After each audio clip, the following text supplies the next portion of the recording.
I want to ask you nicely, stop shaming submissive men, otherwise their mommy is going to come and punish you. So I'm not sure if you expected this kind of video on my channel, because if you saw videos like matriarchy, female supremacy, like, and all this kind of stuff, you maybe thought that it would be all about misandry. No, no, no. This is not how it works.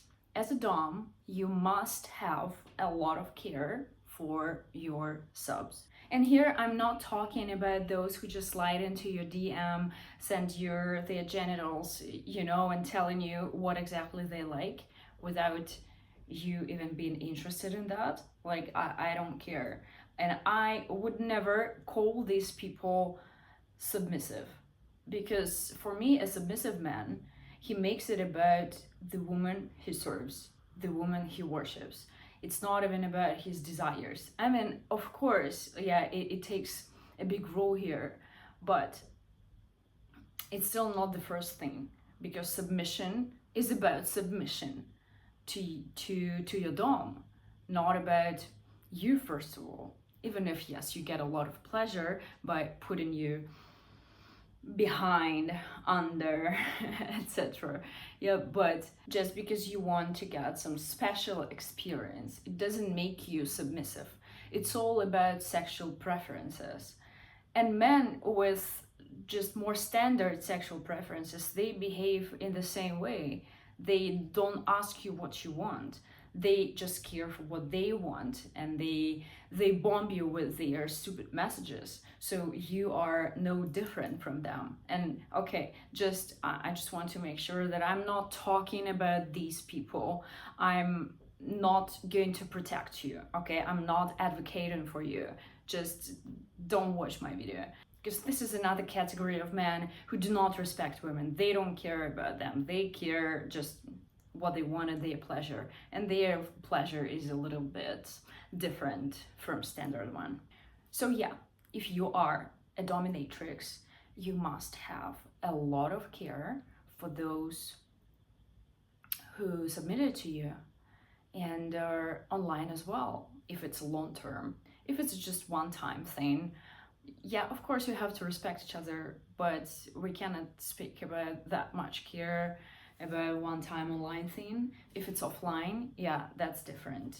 You should care, you should take care of this person, because you are responsible for everything what's going on right now. And since I start talking to all these people, I know how they live, what they think about, because in these dom sub interactions, dom sub relationships, they are not just based on play.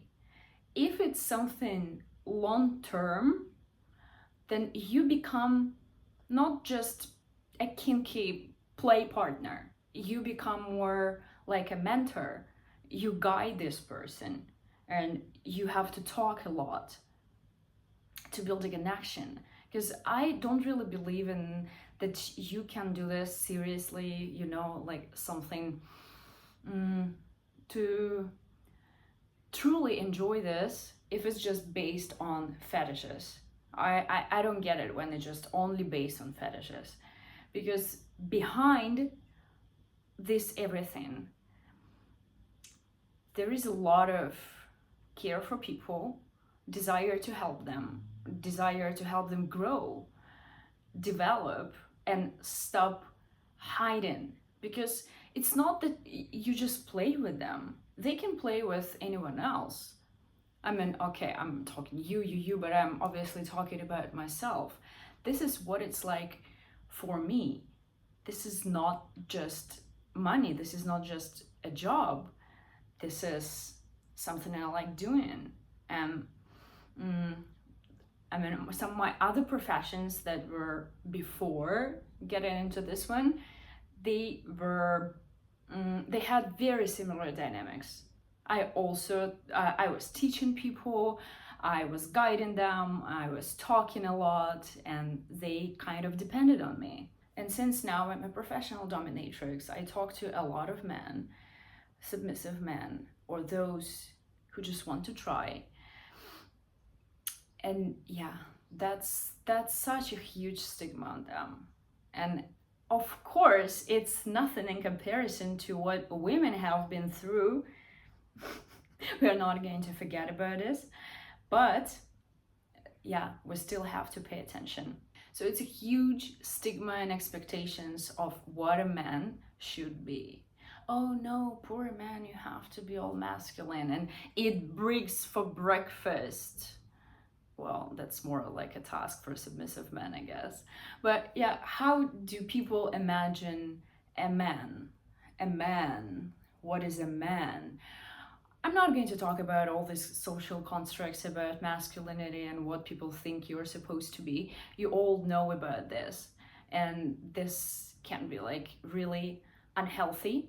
And sometimes when I tell people that I'm a dominatrix, and I mean people not from the kinky world or this alpha males. Ugh.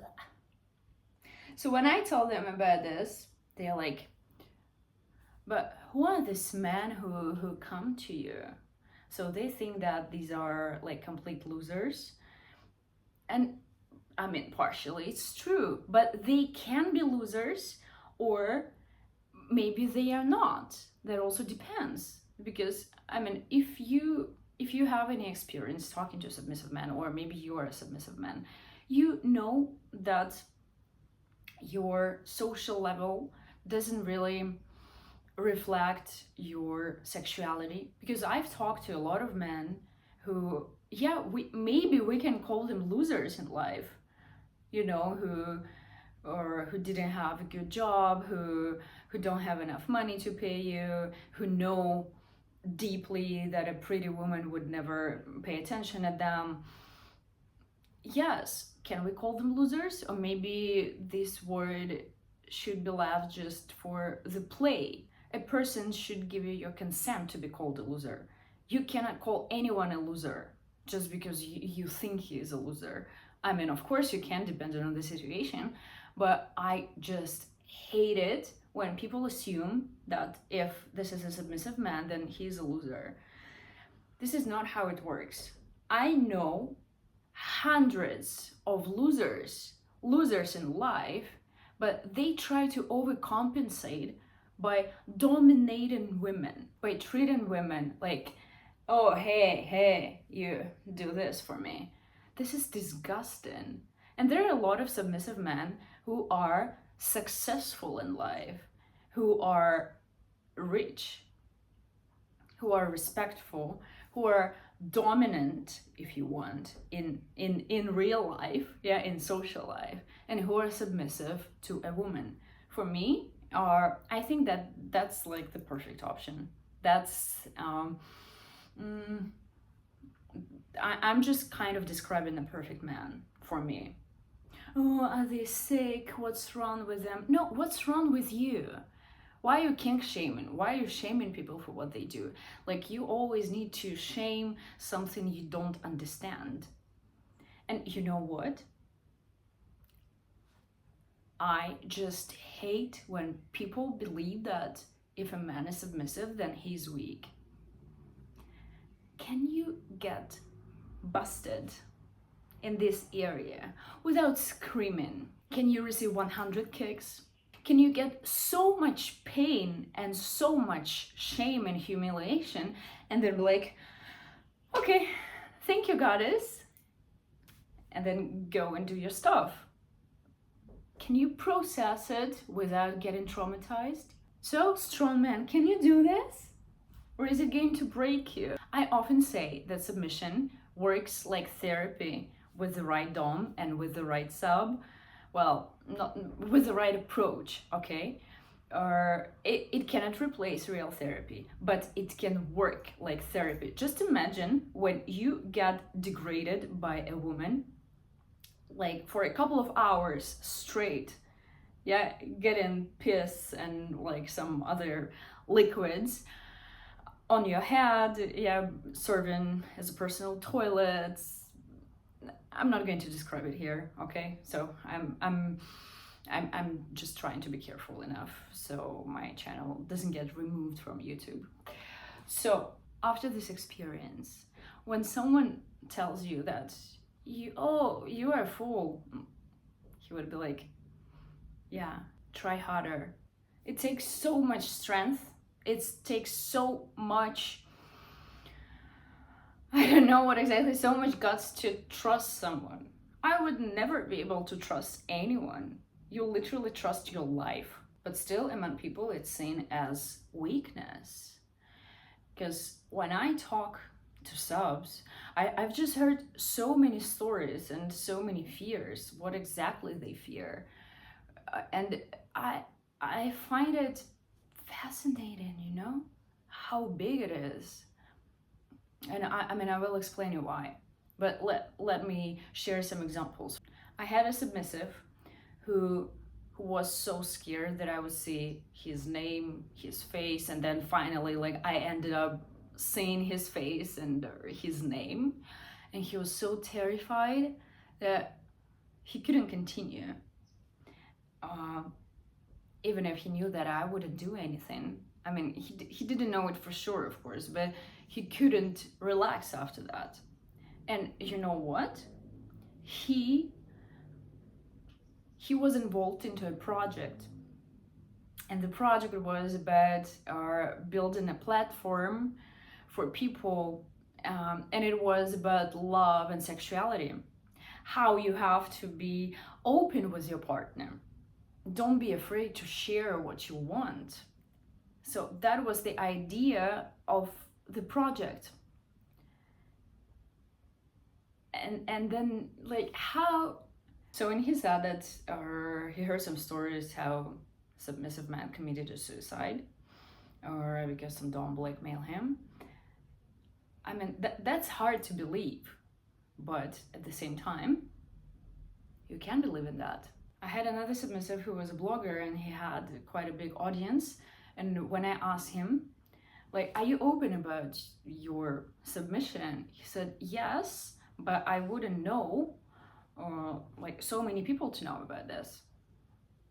Okay, you are open, like, in your close circle? No, not really with my friends, just with you. I'm like, all right, that's open enough, yeah. And then I asked him, like, what is going to happen if your audience finds out that you're submissive? And this is the main thing a man cares about: his privacy, his safety. And they're always like, oh, there was a dom who started blackmailing me, she wanted this, she wanted that. And I'm like, why do you do this? I mean, on the one hand, I cannot get it. I cannot get this amount of shame and fear, because I'm a different type. Not because I'm a dom, but I have a rebellious spirit. And I just imagine that if I was a male submissive, I would shout about it. I would be so proud about it. Not because I think that females are superior, but because I cannot hide myself. I hate cutting myself. I love to find my shadow, to explore this shadow, to put some light on it, and to use it. And I want to put it into people's face. I don't want to hide. That's impossible. That kills you. So if I was a submissive man, I would just embrace it. I would start making videos about it. I mean, this is what I do, and I think that the side of the coin doesn't really matter, it's still the same. It's still how you accept it, how you express it. It still depends on some other qualities of yours. Yeah, like, you can be brave as a dom, you can be brave as a sub, but of course being a dom gives you more bravery. Or maybe it's a little bit vice versa. Yeah, maybe you are a dom because you are brave plus some other qualities. So yeah, on the one hand, I don't get it, because I cannot imagine this. When I imagine that someone blackmails me, I would be like, yes, please do this. I mean, that's like free promotion, that's perfect. But on the other hand, of course, I do understand, because this is trust, and trust is essential, and I would never break anyone's trust unless they they did something really, really bad to me, then yeah, in this case, like as an act of revenge, but you have to like seriously betray me. Being kinky is like being gay. It's like orientation. You cannot change it and you have to get out of the closet. But other people do not have any moral right to get you out of this closet if you don't want this, if you're not ready. Other people, the role of other people who want to support you, they have to create the environment for you to feel comfortable enough to get out. And by creating this environment, I mean positive talks about kinky world, about submissive men, about what masculinity is. I mean, I will talk about this a little bit later. This is also very important. I just want to address submissive men who are afraid that someone would find out about their submission, about their kinks, about the way they live. I think that you have to like really reflect on this. I would want you to meditate. I would want you to do a meditation. Like just sit, close your eyes, and imagine that it happened. That now everyone knows. For some people that can be arousing, yeah? But threatening and arousing often come together. But I mean, sometimes that's really terrifying. But I just don't want you to feel like any strong emotions about this. You can use it in a play, of course, but for some people, that's more terrifying than arousing. And for those for who it's arousing, it doesn't mean that they are ready for this. So I just want you to have calm feelings about your coming out, about revealing the secret, about when it just happens all of a sudden when you didn't expect this. I would imagine that it feels really bad when you have a partner, because your partner, sometimes you're not lucky enough. Yeah, sometimes you live with someone who doesn't get you, who doesn't know you, who would judge you for this, because this kind of activity with other women, it would feel like cheating, even if you didn't. I hope so. I mean, of course, in the ideal world, we all be living with people who understand us, but we don't live in the ideal world. But you still have an opportunity to talk about this with your partner. Also depends on the age. Sometimes when you're old, this is really hard. I mean, if the person is sick, is old, you don't want to disturb them. It's like your parents. Yeah, you also have to see what kind of people these are, if they are ready for this information, because sometimes ignorance is bliss. Seriously. But okay, it's about them, not about you. You just imagine that everyone around you knows that you are kinky. They know that you send money to random women. They know that you worship a woman as a goddess, that you like pain, you like being spanked, you like, and again, I'm not supposed to say all this sweet things. So just imagine, it already happened. What's the worst case scenario? What are they going to think about you? You're gonna lose your job. You're gonna lose all your friends. Everyone will be pointing at you when you go outside. Oh, he's a pervert. He's submissive. He's not a man enough. And just imagine and go to the extreme. What's the last point? That you commit a suicide and then you meet God and God is like, how dare you? You worshipped a woman as a goddess. That's blasphemy. And then God starts spanking you for this. Oh no, you're supposed to be in hell. Okay, so do you understand what I mean? Like, I'm just talking some random stuff, but you just need to get to some extreme point in your fantasies and to get to absurd. Like, this this has to be funny to release the tension of the whole situation and the fear. But honestly, what I think, people don't really care. People care about themselves. I mean, how many people do you care about? What they do? Like, people like discussing stuff, people like gossips, people like talking about something for one day just because they need to talk about something. But no one really cares about you. No one really cares what you do. Seriously. Like, oh yeah, you heard about John and what he likes. Oh yeah, the next day they will forget about it. The next day someone else will say, oh, actually I like the same. And one more thing I wanted to say. The best men I've met in my life were submissive, and not only in a kinky way. Some of them didn't have any kinks, but they have this main component of submission. They wanted to please a woman. And here I want to get to the point where to discuss masculinity and submission. Is submissive man masculine or not? Because in fandom, we have this thing as our emasculation, as if masculinity, as I like to say, it lives in your testicles and in your wallet.